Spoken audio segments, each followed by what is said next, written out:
Big patch just hit. There's buffs, nerfs, and other updates. Seems like some really cool stuff. Let's jump into the nerfs first, and we'll get into everything else, because I feel like that's what people are most curious about. We have Shuri, previously a 4-2 on reveal, double the power of the next card you play. Now it's a 4-2 on reveal.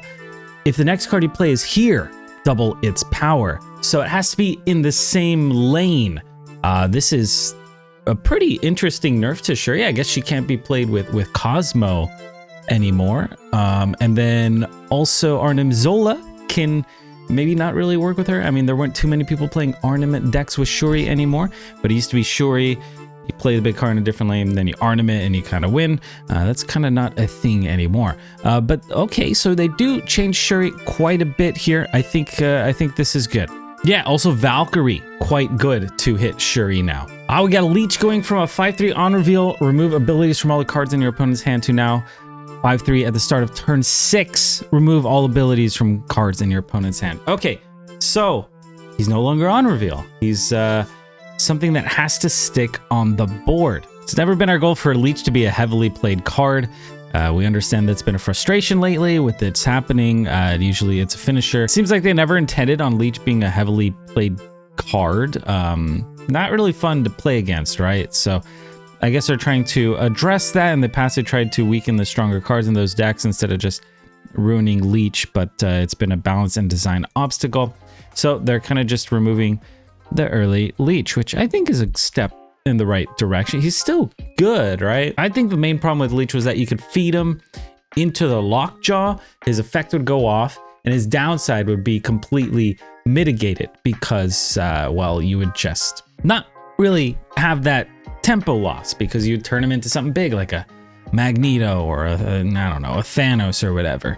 So you'd still get a super strong on reveal, but everything else wouldn't happen. So now you actually have to spend all that energy on Leech and keep him up on the board instead of just getting the on reveal and cycling through him.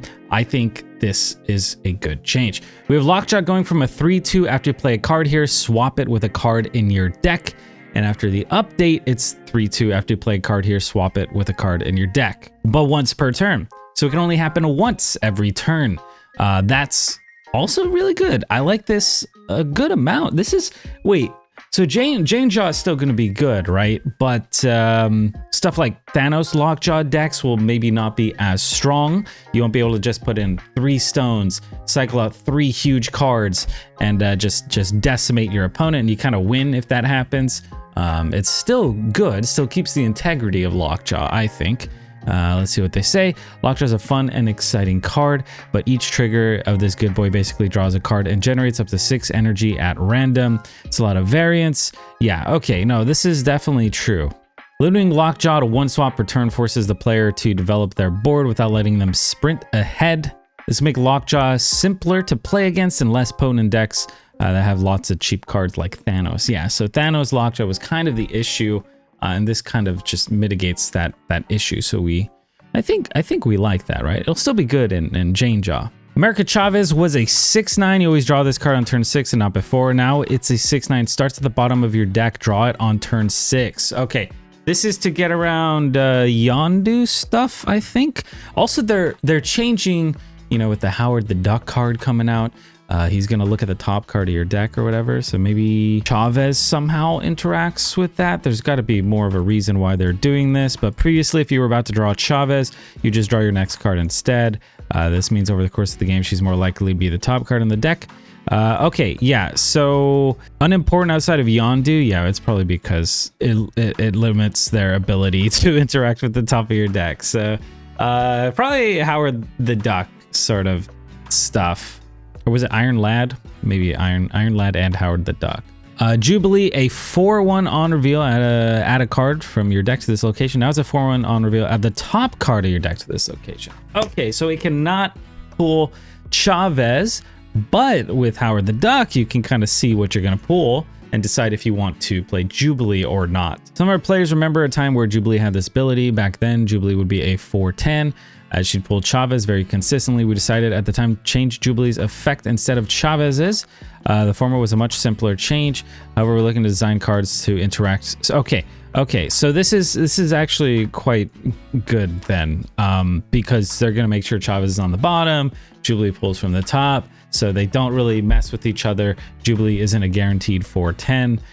So that's I like that. I like this change just for design possibilities in the future, like Howard. And then a leader buff. Previously 6-7 or a rework.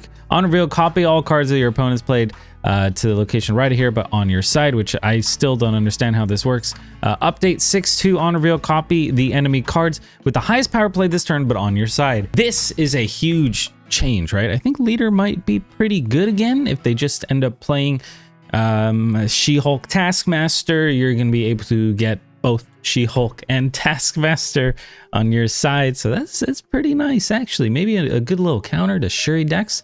I'm assuming Shuri decks are still going to be played. They're not being hit too hard, right?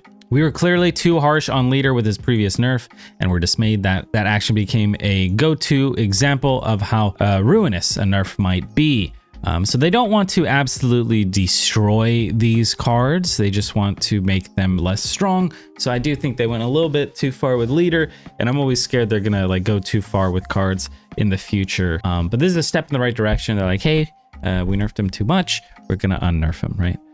So I like that. Or I guess they're not unnerfing him, but they're reworking him, hopefully to be a little bit better. Maybe they do this with Arrow as well. I'm seeing so little Arrow these days. But maybe Arrow's okay. Okay, let's jump back up here to this other stuff. We do know Jeff is going live, but there's also token shop updates. So now there's a weekly spotlight.